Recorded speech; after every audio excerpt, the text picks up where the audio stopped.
Hey everyone, it's Nikki. Welcome back. I can't believe we're already halfway through my I Love Christmas series, week 5 already. For those who have been watching and returning each week, your support truly means the world, and I'm just so happy that you're enjoying this series with me. I'm also hoping to reach my goal of 2,000 subscribers by the new year. So if you're new here, I would love you to subscribe and join our little creative corner. And I have another fun and festive DIY for you today. So let's jump right in. We're going to make some beautiful ornaments today. These molds are by Redesign, and this mica powder I found on Amazon. And I'm going to use some clear resin for this today.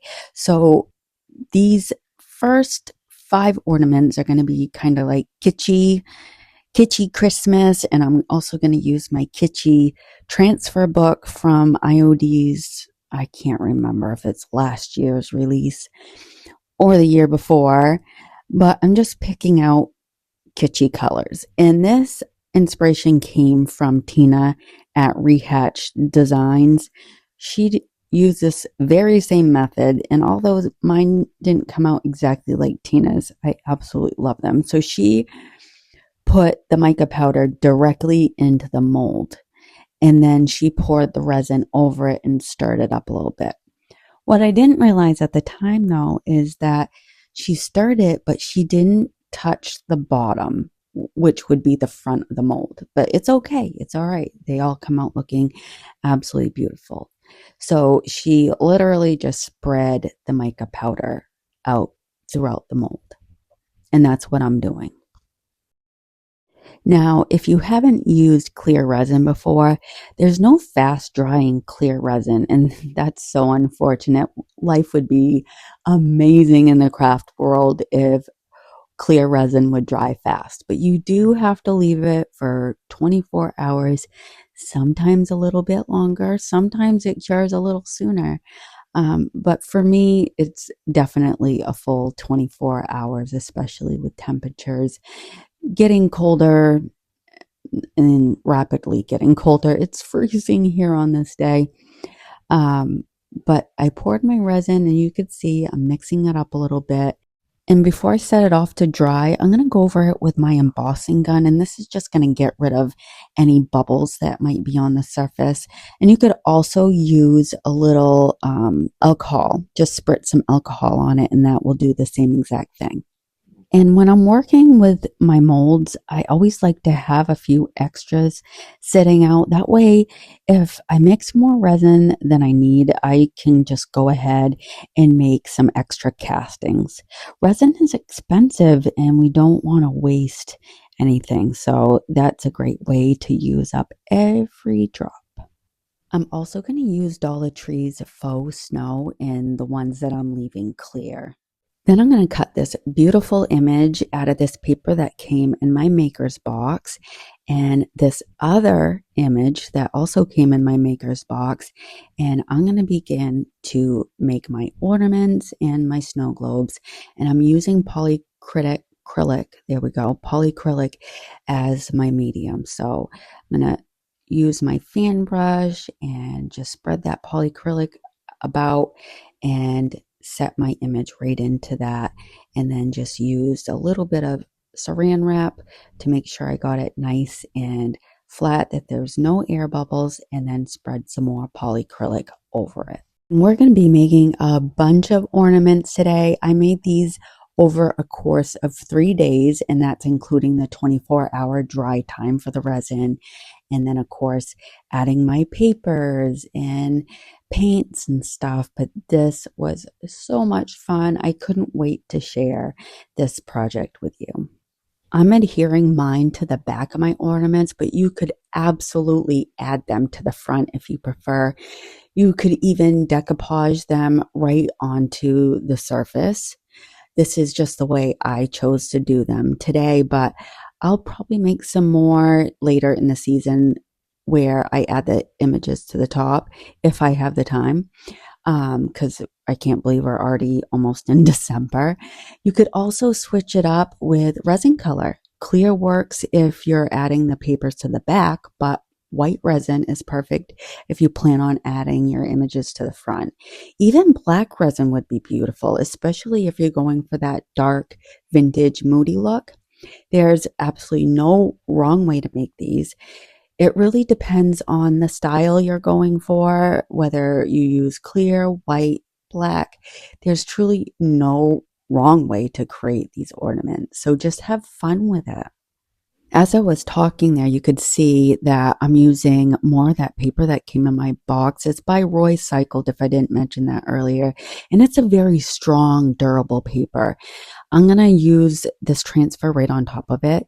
This part can be tricky because you could ruin both your transfer and your paper. But I find this paper to be tough enough that I'm not really worried about tears. With other papers, most definitely yes, but not this one. And of course, I'm going to seal everything in with more polyacrylic. And then once that is dry, I'm going to go over the back of all of my ornaments with some white paint, and that's what's going to make it pop. And I just want to mention real quick, when you saw me adding that transfer to the top, I was using the wave method. It's a great way to get your transfer down onto the paper without causing any tears, especially in your image on your rub-on transfer.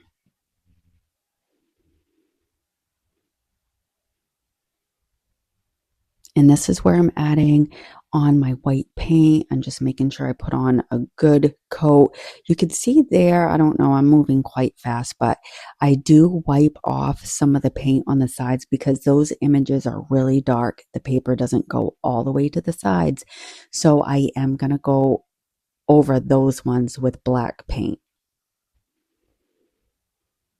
And that's really going to make those shorter images look like one continuous piece. Sorry, I had to go fast on a lot of this. This video was 4 hours long and I really had to shorten it down. It can be hard to hold people's attention for a very long time. Sometimes 30 minutes is way too much for most. So I try to speed this up the best I can, but also, so you can see what I'm doing and try to explain the best I can of what I'm doing. But you could also slow this down on your own. Now, once that paint was dry, here's the magic, okay? We go over the top with some more of that polyacrylic, and this is pure satisfaction, guys. Just watching these images come to life. It's honestly my favorite part, and you're not going to want to miss and skip this step. If you do, your images can look cloudy and distorted, and this step really helps elevate the whole project. And for this layer, I'm using matte polyacrylic, but you could absolutely use gloss, and I actually finished mine with gloss at the very end after all the painting is done. This first coat is just to protect the surface in case I get any paint or anything on the front. And then also, using layers really helps protect your projects for longevity.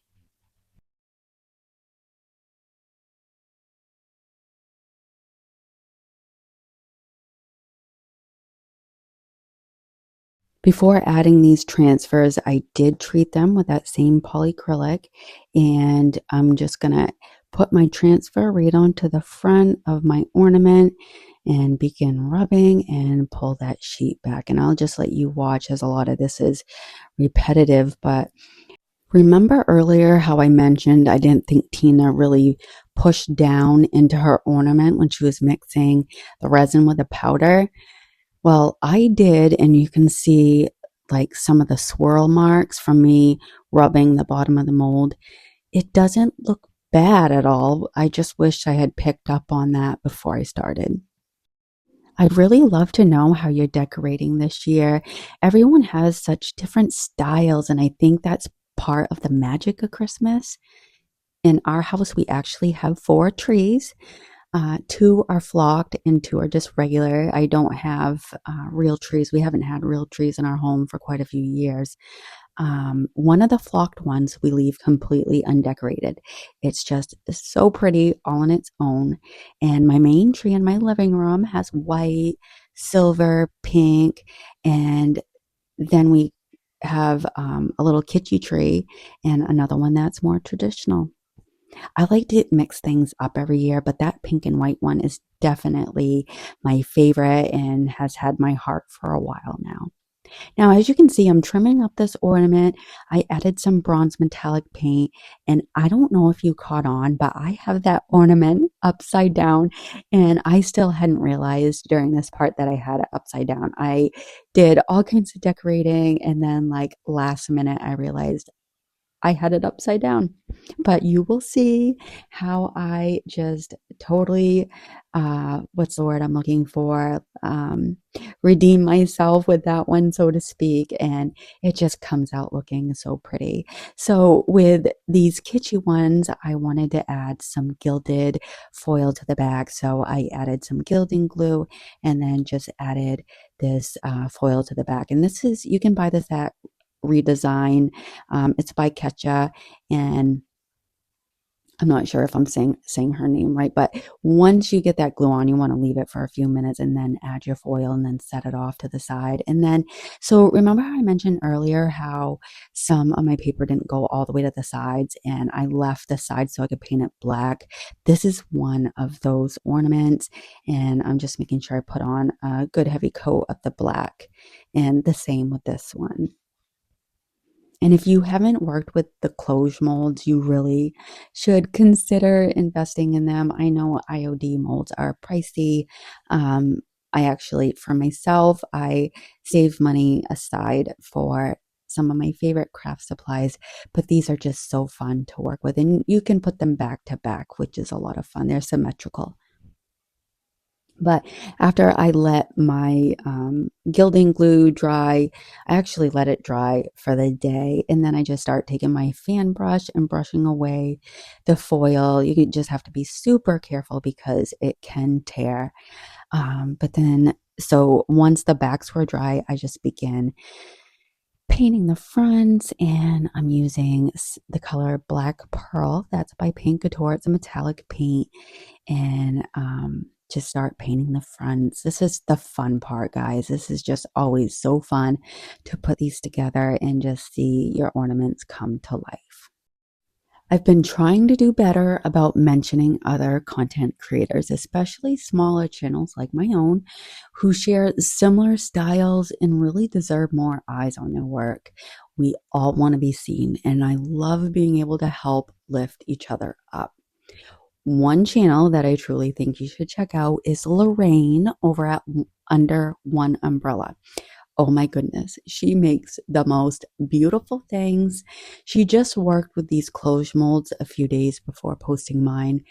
Her pieces were phenomenal. I mean, seriously stunning, guys. She is brilliant. She also made a wreath recently, and not your usual greenery type. This one was filled with IOD ornaments, and it was just gorgeous. If you take a peek, you'll know exactly what I mean. She is amazing, and I'll be sure to link her channel down below. Now I'm just using assorted paints. I think that one was the color Eden by DIY, but then I also use Fort York Red and just a bunch of different paints. You can paint these any color you want. There's no right or wrong paint to use. Just use whatever you have. And for a lot of these, I use Waverly chalk paints as well. This one is the color Ballet Slipper by Waverly. That's like my favorite pink, and that's the only light pink I have. And I love the color pink. I'm surprised I don't have like dozens of different brands, but this one I'm painting the Pretty Little Bow pink, and this one is Waverly's Dusk. Just have fun with it. This is just so much fun. This is the color Farm Girl, and that's one of DIY's paints. This also came in my box. The maker's box comes with 4 different paints and decoupage papers, a napkin. Just, I love my maker's box. For this blue, because I wanted Santa's eyes to pop, so I mixed bunker blue with like a soft pastel blue and painted the bottom of this snow globe this color. blue. I just think it's so pretty. And then for this one, I painted the top and the bottom both black. I'm going to set these off to the side to dry, and you're going to see here in a few moments, I'm going to start mixing my own metallic paints.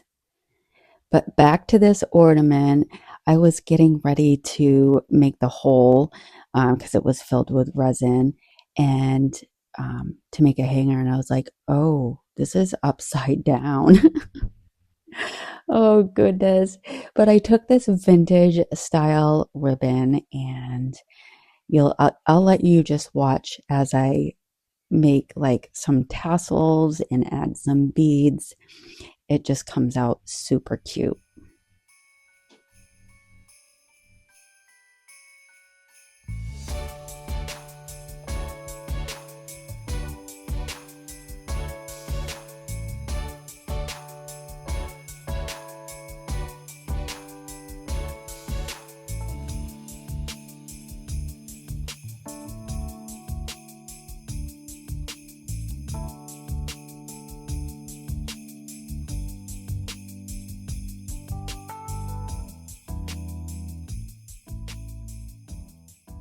And then I just added one of those little hangers that you use for necklaces and some super glue gel and set that right onto the back of my ornament. All right, this is where I'm going to start making my glazes. I'm using clear glazing base, and this is by Paint Couture, and I'm mixing some of that in with my metallic powders. And I'm choosing colors that coordinate with each ornament so everything blends in nicely, but you still get that nice shimmer from the glaze. And I'll spread the glazes over the ornaments, and this also helps seal in all of my paint layers. I'm making a few different shades and just having fun with it. I think I make like 6 or 7 different shades, but I'll just let you watch as I put these together.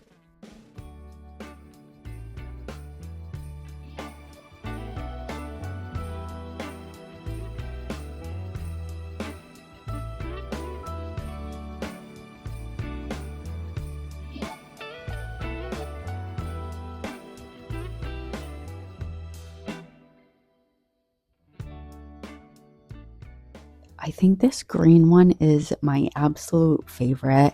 It adds a nice shine and shimmer, but also adds a richness that really finishes everything off beautifully. I can't wait to hear which one is your favorite.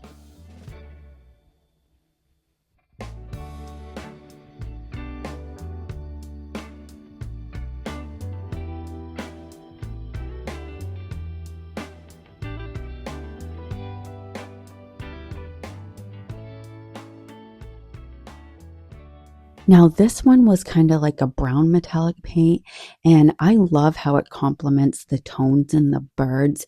That mix of black with the metallic really just pulls it all together. And then for this one, I'm using more of the color Black Pearl, and that's again a metallic paint. And I'm going to continue with this onto my other black ornaments. And this adds just such a nice shine.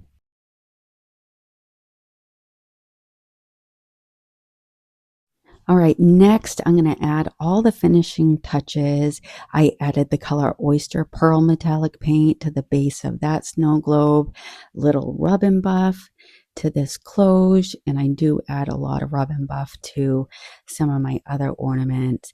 And then the color Pewter, that's by Luminaire, another metallic paint. And just using my finger, I feel like I have so much more control with my finger than I do with a brush. And because I already treated my ornaments with a polyacrylic, if I get any of that on the front, I can easily wipe it off with a damp rag. But I'm again bringing some of that pewter to the sides and using this gold rub and buff on this one. I love the ornate designs in this one. With this closure mold, you have to be mindful when placing images that have faces on them because of the bars, what looks like bars, can easily cover up the faces. So just be mindful if you use that mold, place your face just right. I love this lantern. This one is absolute, beautiful.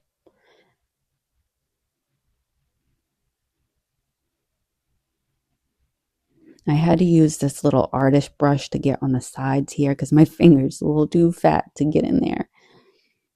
I brought that gold right up around the sides. And then for my candle, I used more of that rub and buff. I just think it looks so pretty, almost like liquid gold dripping down the candle, and it gives such an elegant touch. Off camera, I sealed everything in with polyacrylic gloss and let that dry. I absolutely love how these came out, and I hope I inspired you in some way today to make something fun and beautiful for your home. Also, Thanksgiving is just days away. Let me know if you have a tradition, if you spend it with anyone special, or if you celebrate at all. We celebrate with our neighbors. This is our 5th year, and we look forward to it every year. It's become a tradition. And of course, I'll have my grown children and my husband with me. Thank you so much for spending week 5 with me and a bit of your day with me. Until the next one, bye.